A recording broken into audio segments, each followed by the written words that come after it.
शिव महापुराण पंचम खंड का चौथा अध्याय। ब्रह्मा जी बोले, हे नारद, त्रिपुर को चेला बनाने के पश्चात मुंडी ने उन्हें कई उपदेश देते हुए कहा, हे त्रिपुर, हमारा मत सब मतों से उत्तम है, जिसको नारद ने भी माना है। इस मत के ये मार्ग है कि यह संसार असाध्य है, उसका आदि अंत कुछ भी नहीं है, न तो इसका कोई करता ही है और न बनाने वाला ही। सनातन से यह इसी प्रकार चला आ रहा है। समय आने पर यह स्वयं ही प्रकट होता है तथा इसी प्रकार समय अनुसार अदृश्य हो जाता है। समय पाकर ही अच्छा बुरा कर्म हो जाता है।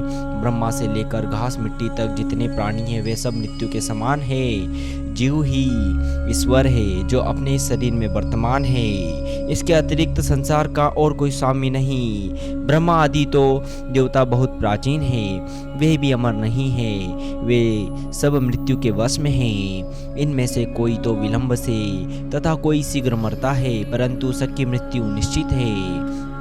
यह निश्चित है कि समस्त शरीरधारी नष्ट हो जाएंगे, वे दुख सुख भोग कर पुनः जन्म लेंगे। समस्त जीव एक ही समान बराबर पद का अनुमान रखता है, उनमें न तो कोई छोटा है न कोई बड़ा है। भोग एवं भोजन आदि समस्त कार्यों में सब समान है। सवारी चाहे कितनी प्रकार की हो, समान है। जिस प्रकार हम मृत्यु का भय करते हैं, उसी प्रकार ब्रह्मा विष्णु एवं महेश को भी मृत्यु का भय है। समय के चक्र से कोई नहीं बचता।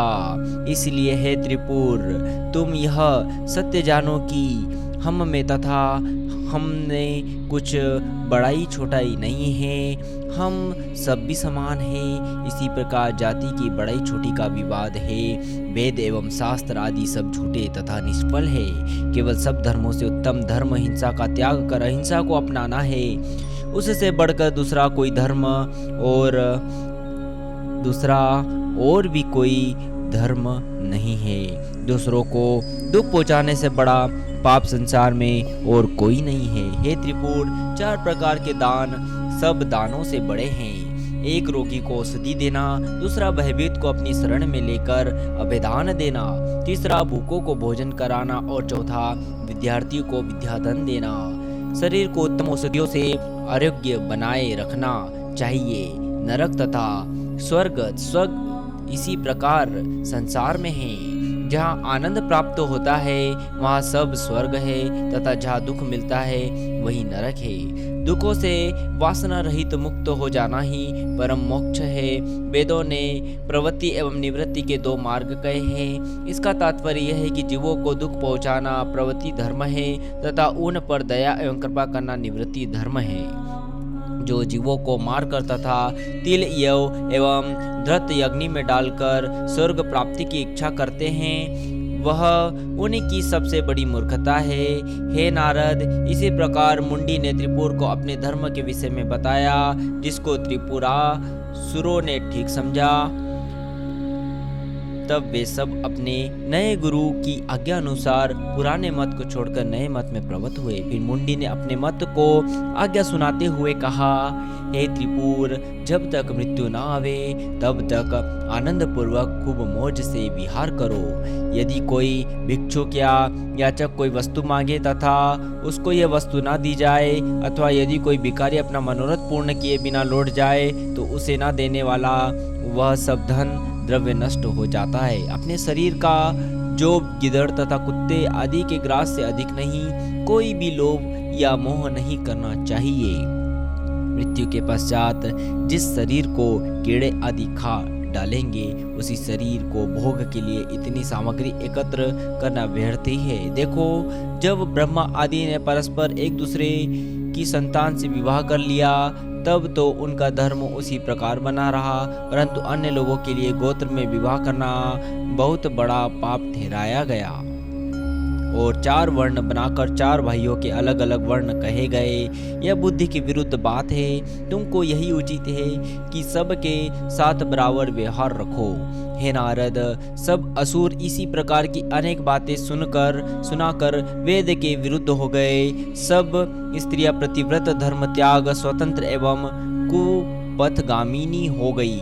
जिसने जिसके साथ इच्छा की, भोग विलास किया, सब कर्मों से अधिक चेटक ने प्रचार किया, किसी स्त्री को बांझ ने संतावनी कर दिया और किसी स्त्री के पति को जीवित कर दिया, किसी की आंखों में सिद्ध अज्जन आदि लगाकर पृथ्वी के नीचे की सब वस्तुएं दिखा दी, तथा कभी सिद्धों के देश को प्रकट करके दिखाया। इसी प्रकार मुंडी ने माया एवं छल द्वारा सब नर नारियों को अपने वश में कर लिया, यहाँ तक कि त्रिपुर से लेकर छोटे छोटे असुर तक प्राचीन धर्म का त्याग कर अहर्ण के धर्म को अपना धर्म समझने लगे।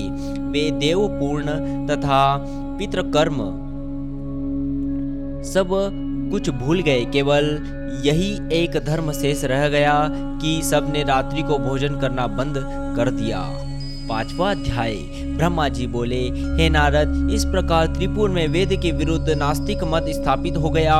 इसी प्रकार वहां के निवासियों से लक्ष्मी रुष्ट हो गई तथा चारों ओर दरिद्रता ही दरिद्रता फैल गई। हे नारद, इन सब बातों का मूल कारण तुम ही थे। उन तीनों भाइयों ने शिव जी की पूजा को छोड़ दिया, जिससे देश में उपद्रव होने लगा। तब देवताओं ने उन सब को सबकी दशा देख आनंद में मग्न हो गए। इंद्र को साथ ले मेरे पास आकर सब वृत्तांत कह सुनाया। तब मैंने भी सब लोगों को लेकर विष्णु जी के निकट गया। वहां पहुंचकर स्तुति करने के लिए उनसे यह कहा, हे विष्णु जी, आपके बताए उपाय से बहुत लाभ हुआ, अर्थात आपके रूप अहर्ण ने शिष्यों सहित त्रिपुर में जाकर नारद को शिष्य बनाने के उपरांत सबको अपने मत में मिला लिया। अब यह निश्चित है कि आप त्रिपुर को अवश्य जला देंगे। तब विष्णु जी ने बोले, हे देवताओं, शिव जी देवताओं के इस कार्य को अवश्य पूरा करेंगे। यह कहकर तथा हम सबको साथ लेकर विष्णु जी शिव जी के पास गए तथा देवताओं सहित उनकी स्तुति करने लगे। उन्होंने विनय की कि हे प्रभु, आप सब देवताओं को आनंद प्रदान कर दैत्यों का विनाश करें। यह सुनकर शिव जी बोले, हे देवताओं, हम तुम्हारे कार्य को समझ गए। अब त्रिपुर शीघ्र ही नष्ट हो जाएंगे।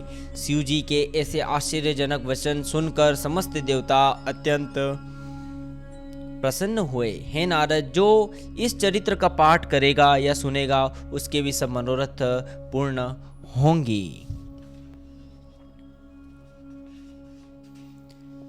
पंचम खंड का 6वां अध्याय कल से शुरू होगा। ओम नमः शिवाय।